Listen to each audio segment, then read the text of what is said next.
Bonjour à tous et bienvenue dans ce nouvel opus des XD Fresh. Je suis Johan Foun, je suis X-Designer. Et je suis Franck Payen, graphic designer. Alors le concept c'est qu'on va mixer de l'UX et du concept créatif avec un directeur artistique. Et ce qu'on va faire c'est qu'on va faire ce premier opus sur une petite appli de liste de tâches. Et on va partir d'un persona qui a besoin d'organiser un petit peu ses tâches, mais qui n'aime pas trop qu'on lui assigne. Donc on va faire ça de manière itérative, avec une première itération en basse fidélité et une deuxième itération dans une autre émission en haute fidélité. Et on va faire ça de manière la plus créative possible pour avoir réellement un concept, un design qui soit les plus adaptés, les plus actuels par rapport à notre besoin. Alors c'est parti pour le sommaire, qu'est-ce qu'on a ? Alors, au sommaire, aujourd'hui, on va avoir d'abord une petite partie communauté qui vous permettra de retrouver les UI kits, les wireframes, comprendre un petit peu ce que c'est, comment ça marche, où on les prend, mais rapidement. Une deuxième partie qui sera sur ce qu'on appelle les matières premières, c'est-à-dire la réalisation d'un logo via Capture CC, par exemple. Ensuite, Johan se chargera de créer le premier wireframe. Avec Capture aussi, on va partir des vrais dessins du papier, parce qu'on part toujours du papier en général. Après, on va essayer de faire du prototypage rapide avec Adobe XD, et évidemment essayer de communiquer un petit peu son projet et sa vision du projet au travers du Creative Cloud et du partage de prototypes. Voilà, c'est parti. Eh bien, je crois que c'est parti. Allez.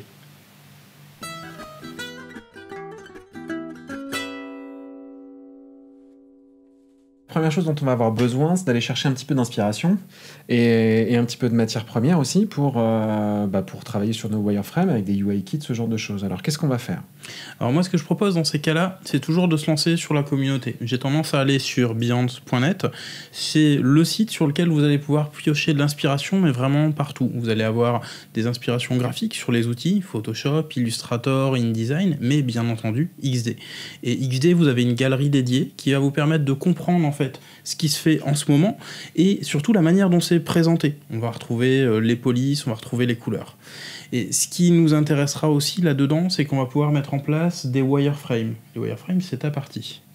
Absolument, et là on voit qu'il y a un beau kit justement sponsorisé par Adobe sur Behance, un kit qui est pas en haute fidélité, pas en basse fidélité, en dégradé de bleu et dans lequel il y a pas mal de choses. Et donc on va pouvoir télécharger, et d'ailleurs il est gratuit, on peut aller le chercher, n'importe qui peut aller le chercher. Et du coup l'ouvrir, on a du template XD à l'intérieur, et notamment pour le web, là, celui-ci, qu'on voit, et dans lequel on va retrouver tout ce qui est éléments visuels, avec des icônes, des couleurs, avec des choses qui sont, du coup, comme on le voit là, en vectoriel, c'est vraiment le même moteur qu'Illustrator.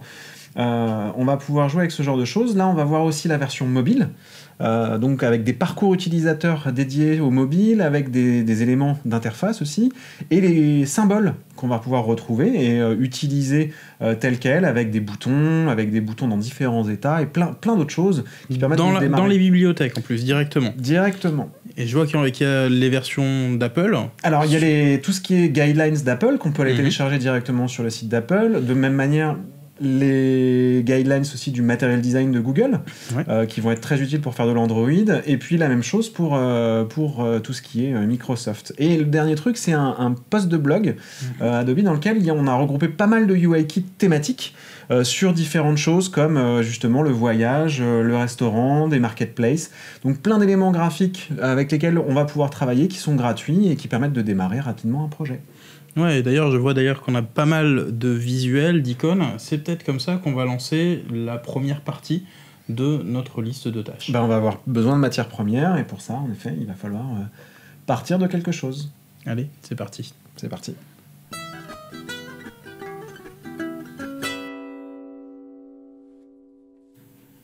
Alors, ce qui va être intéressant pour pouvoir travailler, c'est de se créer une nouvelle bibliothèque. Alors ici, on va créer une nouvelle bibliothèque dans laquelle on va pouvoir placer les éléments. Je vais l'appeler tâches, puisqu'on est en train de fabriquer une app sur les tâches.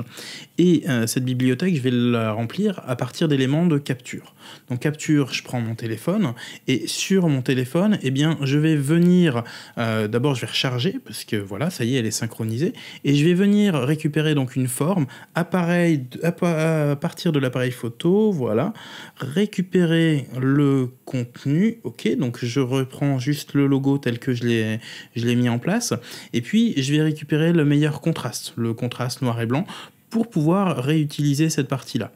Je vais ensuite donc gérer le lissage, je vais nettoyer un tout petit peu en amont. Vous voyez que je peux en haut améliorer, recadrer ou lisser. Donc d'abord j'ai amélioré, ensuite je recadre mon contenu, éventuellement le tourner un tout petit peu, voilà, si on est bien. Et puis je vais, une fois que j'ai fait ça, j'ai terminé et je vais l'enregistrer dans ma bibliothèque. C'est rechargé et quand je reviens sur mon bridge, sur mon ordinateur, eh bien j'ai bien accès à ce contenu. Ce qui me permet de me focaliser maintenant sur l'utilisation à l'intérieur d'Adobe XD. Et dans Adobe XD, eh bien, je vais aller ouvrir les bibliothèques, les mêmes que celles auxquelles j'avais accès dans Bridge, et je vais reprendre ma bibliothèque Tâche App, et je vais pouvoir prendre mon logo, le logo que j'ai créé, donc j'ai dessiné d'abord et que j'ai capturé, et je vais pouvoir le placer directement donc, sur ma page, et que ça me fera le splash screen, en tout cas première version de ce contenu.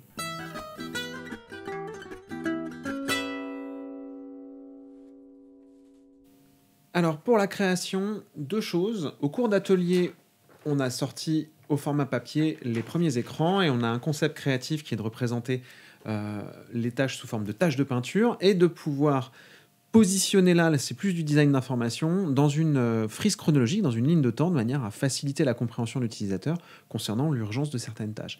Donc l'enjeu, ça va être de capturer tout ça et pour ça, on va utiliser évidemment Adobe Capture, encore une fois, de manière à récupérer ces écrans-là, non pas au format photo, mais au format vectoriel, de manière à ce qu'ils soient éditables dans la phase suivante, qui sera la phase de prototypage. Donc là, c'est ce qu'on voit, c'est l'écran principal avec les différentes tâches sur la ligne temporelle. Et du coup, le recadrage est quand même assez pratique en amont parce que ça évite du travail a posteriori de nettoyage. Donc on voit qu'on récupère cet écran-là, il se synchronise sur notre bibliothèque partagée projet et du coup je m'occupe des autres écrans et ça va être extrêmement facile. Alors vraiment recadrer c'est pratique et ensuite on récupère tout ça dans Adobe XD pour la phase suivante qui s'avère être la phase de prototypage rapide.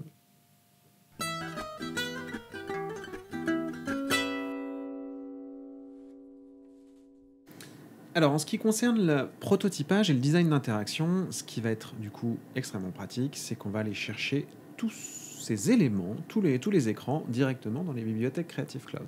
Alors pour ça, on va aller les ouvrir à partir d'Adobe XD et on va récupérer les écrans pour les mettre dans le parcours utilisateur. Donc on peut avoir des éléments qui vont être toujours liés à la bibliothèque, mais si on appuie sur Alt quand on les drag and drop, on va les délier et ça va être intéressant parce qu'on va pouvoir les modifier. Alors je vous passe rapidement du coup tous les écrans. Et là, on va voir que justement sur celui-ci, ça ne rentre pas forcément. Donc le fait de pouvoir modifier les vecteurs, on se rend compte que c'est quand même très très pratique et ça permet de poser vraiment son scénario.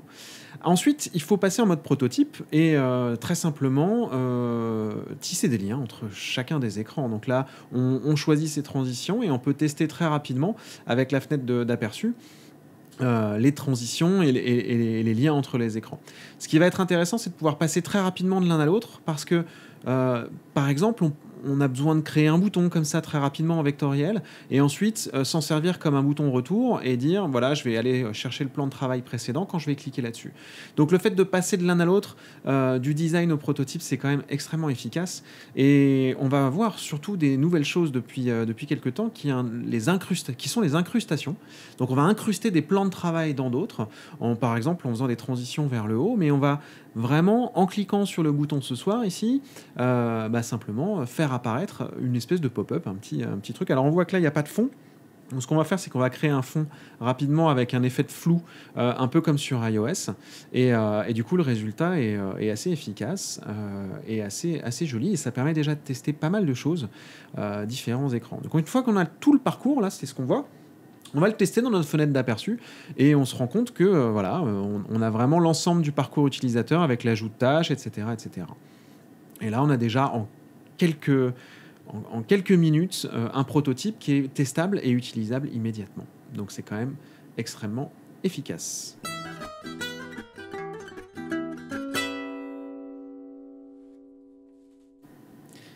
Alors la dernière étape pour finaliser notre prototype, ça va être surtout de le partager. Et pour le partager, dans Adobe XD, on a un bouton tout en haut à droite là, qui permet de publier un parcours utilisateur. Donc c'est un prototype, un parcours, et on va pouvoir en faire des variantes. Donc on va pouvoir créer des nouveaux liens ou modifier ceux qui existent. Et là, maintenant, dans le navigateur, directement, sans avoir besoin d'Adobe XD, je peux tester le prototype tel que je l'ai fait tout à l'heure.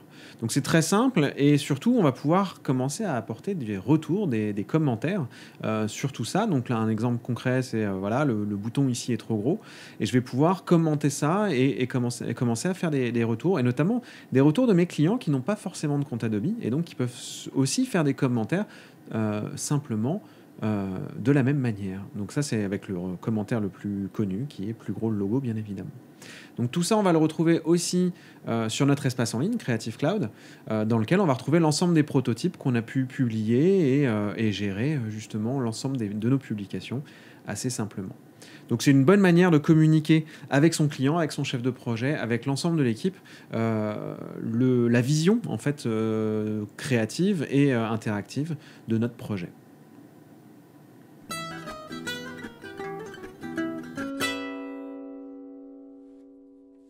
Alors Franck, qu'avons-nous appris pendant cette émission ?